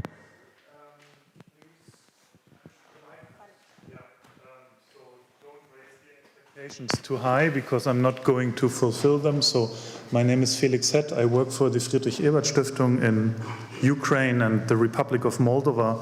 And I was fascinated to follow this discussion because, as I might reveal, to be in an art museum and have a discussion on culture is not the typical thing we do. Because we are more usually in the political field. And this is why also summing it up in a way of not sounding stupid is quite a challenge for me. But luckily, there is a much better thing to do than listen to my closing remarks, as was revealed to me by my colleagues here from FES in Madrid. And bear with me for just 1-2 minutes, then I will tell you what the alternative is. But before that, you will get the rapid version of my closing remarks, which is, of course, first of all, thank you to all the participants, to Andre for the moderation, and to the museum for hosting this discussion, and to my colleagues for putting this all together, and also to the colleagues from the Barcelona think tank on international affairs. It was a very interesting and great event, and I want to end on something which is, people who know me, which is not so many here, which is very unusual for me. I try to end on a positive note, but not, I'm usually more the gloomy guy, but in this case, it's not so difficult for me, because I'm convinced of what I'm going to say now. And picking up on Francesca's introductory remarks from earlier, that the war against culture is a war, the Russian war against Ukrainian culture is also a war against the nation's narrative. I would say that this war has been won already by Ukraine. I'm quite convinced of that, and I think even more so, it was doomed from the start. It was, from the Russian perspective, an unwinnable challenge or unwinnable war, because the whole way this invasion of 24th February was executed was a severe misunderstanding, misrepresentation of a nation the Russians claim to know very well. And we have found out that they know very little about it and completely underestimated it.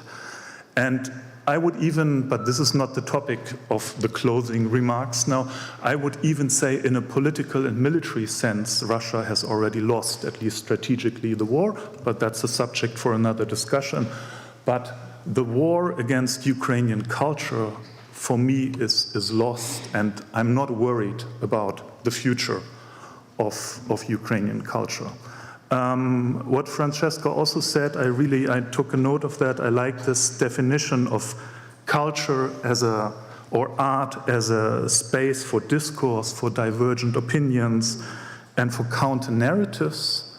And I think this is a challenge we, EU, German societies, and also Ukrainian European society, we have in common, that we need to preserve, especially art, as a space for discourse, for being colorful, lively, and having divergent opinions. I think this is a general tendency of our time, that the tolerance for dissent is going down, and I think this is what we all have to work together on in all fields, that we want to be, in my opinion, as lively, colorful, and diverse as possible, because we all are going to profit from that. And with that, I'm going to reveal what's the alternative to listening to a long closing remarks of mine.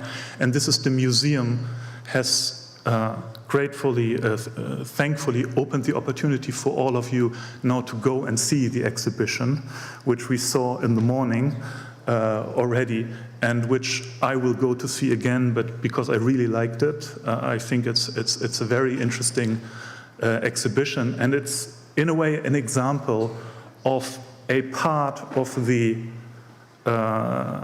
Ukrainian art that for a certain period of time the Soviet authorities tried to suppress, but now it's back. And I think that's the positive note. And I'm really looking forward, and I'm hopeful that the empty pages that you managed on the history book of European art history, they are filled, they are going to be filled, and this exhibition is an excellent step in that direction. And please, if you have the time, take the opportunity to see the exhibition, and thank you very much for coming, and have a good evening, and thank all of you for participating, and all the best.